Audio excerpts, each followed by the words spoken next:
Buenas and Day. I'm Julian Hernandez with the Pacific Daily News, and these are the top stories from the PDN newsroom.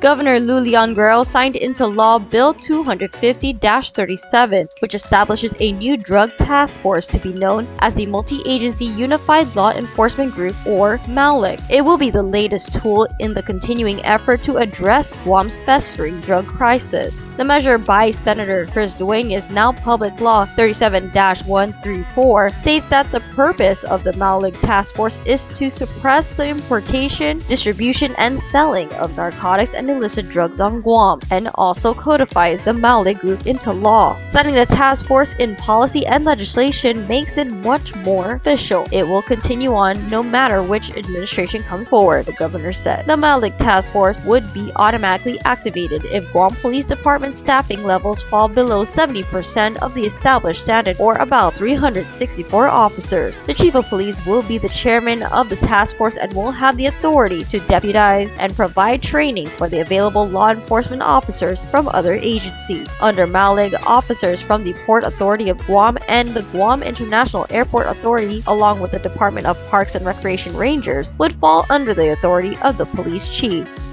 In other news, with Christmas hats on and instruments ready, the Guam Territorial Band delivered a special holiday performance Sunday afternoon at the Micronesia Mall, playing a variety of holiday tunes to entertain shoppers getting into the Christmas spirit. The performance is part of the band's tradition of sharing music with the island community during the holidays. They also perform all year round at different community events. The band has about 20 to 25 active members, and everyone is a volunteer. Membership fluctuates depending on school schedules, work commitments, and travel.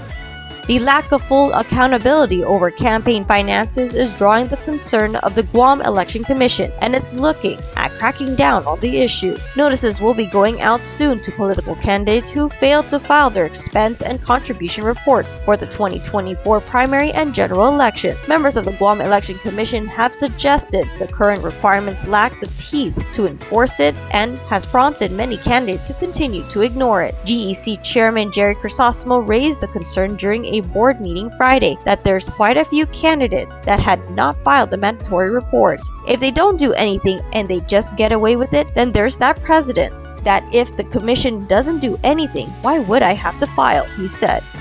In other news, Guam will get more than $4 billion in federal funding for various projects after a continuing resolution was signed into law by President Joe Biden, Delegate James Moylan's office announced in a release. The resolution keeps the federal government open for another 3 months and appropriates $100 billion in disaster relief, according to the release. Some of the projects include $500.83 million in Community Development Block Grant for Guam will assist families needing to make needed repairs from damage sustained from natural disasters. $1.38 million Federal Highway Administration Emergency Relief for Guam, which would assist as federal reimbursements towards repairs to roads and bridges from damages sustained from natural disasters. $1.8 billion to repair and replace military facilities that sustained severe damage from Typhoon Mawar, and $1.4 billion for disaster-induced damage towards military installations in Guam. For more on these stories, go to GuamPDN.com and follow us on social media.